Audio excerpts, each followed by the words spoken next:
It is 19 minutes past 3, and Mondays tend to be kind of a bit of a gloomy start to the day, to the week even, but we want to celebrate Mondays today. I want to know your reason to be cheerful. What's got you smiling today? And it could be absolutely anything. It could be, Gary got in touch about a great cheese toastie you had for his lunch. I was talking earlier about going to the cinema yesterday, and we were the only ones in the whole room. 10 a.m. showings, the best. What about you? Get in touch. Let us know why you're smiling today, and I might give you another reason to smile. I've got a pair of tickets for the Fairbreak Invitational Finals. It's the all-female cricket final happening this Sunday. Love you to go along. This is the latest showpiece event in a global movement to promote equality for all, and there's players from all around the world. Some of the biggest names in cricket's coming together for this tournament. So please do get in touch. Your reason to be cheerful. It can be long, it can be short, it can be silly, it can be serious. You'll automatically be in the draw.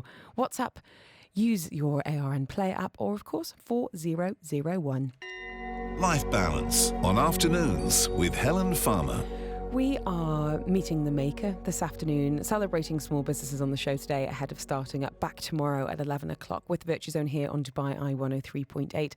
Margeri Ottis is the founder of KimonoGirl, which she also calls Energy Fashion, garments that are imbued with energy and an awful lot of thought as well, from mantras to the idea of elements, and finding out more about her change from climbing the corporate ladder in London to becoming a fashion entrepreneur here in Dubai. What were some of the big challenges that you have faced in making that transition?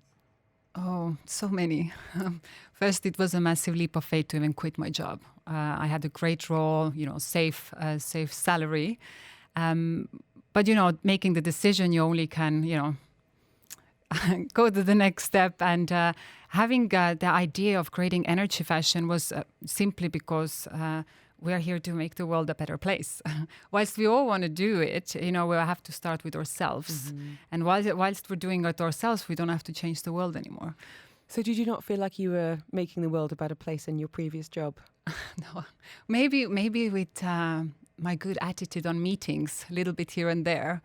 But I definitely now with Energy Fashion, I see that we can reach bigger numbers and really make the difference.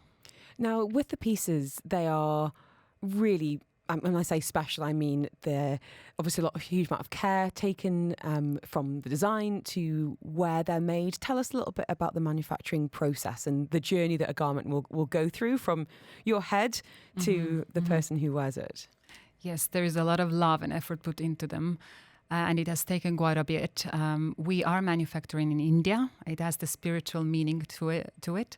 It's made by a whole family-run business, all handmade, and our collection is 4 elements, and elements are known as energy forces by ancient times to nowadays, and every kimono is a different element. So it depends what you need in your life that moment of time. You should choose that element so you would get the properties as your superpower. For example, what are you wearing now? Yes, exactly. I'm wearing water, and water is makes me unbreakable because you can't break water, and it's going with the flow and rebirth. Right? Tell us about the other ones and some of the qualities that you are hoping to be kind of transmitted through those pieces. Yes. So we have fire, which is like if you need like inner strength and transformation, you should get that. Or grounding, if you need grounding and nurturing in your life, you're going to get earth. Or then air is going with the flow and intelligence. They're very different. And actually, it's literally whatever pulls you the most, you should wear that. So do you presumably have your kimonos at home and you might feel attracted to one over another in the morning? Absolutely. Like, because they're mine as well. It's, they give me so much energy and power. When I'm like, as an entrepreneur, sometimes I feel down. I literally need to go there and see them and touch them, and they are magic. Absolutely agree with that. Now, you've been on a bit of a spiritual journey yourself. Tell us a little bit about that, including living with some monks in Nepal. Yes, so that was definitely a great experience. I decided to just fly to Nepal, live in a monastery with the monks in silence. We were not allowed to talk or read a book. And it gets quite like real when you have to sit there with your thoughts. But it's it's very enlightening because it's part of your spiritual growth, right? And I've done lots of these kind of experiences, and that's why we're here now, because I want to share the knowledge. And what are some of the things that you do on a daily basis to keep you grounded, to keep that positive energy that perhaps people listening today who might not be able to get a kimono, but perhaps could learn a little bit about what you've been through? Yes, well, it's all about actually self-love. For sometimes it's difficult, right? But you have to just continue. I go to front of the mirror and I look in my eye, literally, and say how much I love myself, or like, you can do this.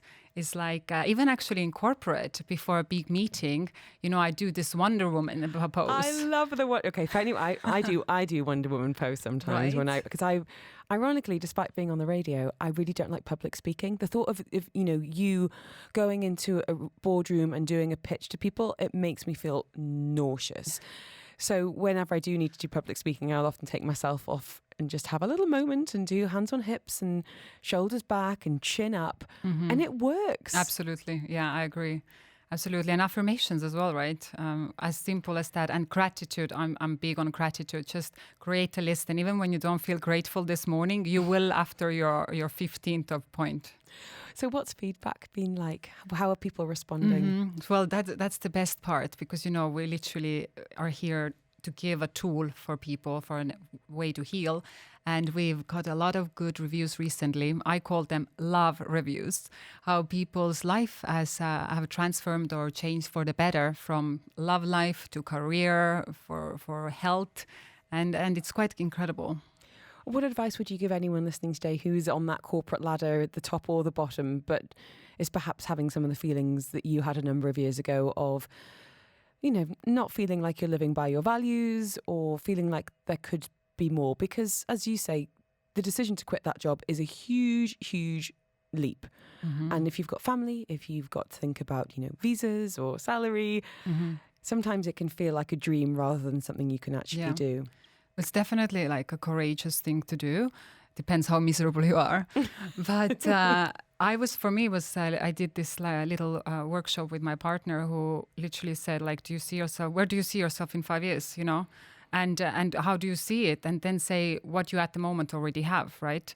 And I was very far off what I wanted to be in 5 years. So it was more about the scare of not living my best life than comfort, because think about these days we live a long time, right? It's not about life is short anymore.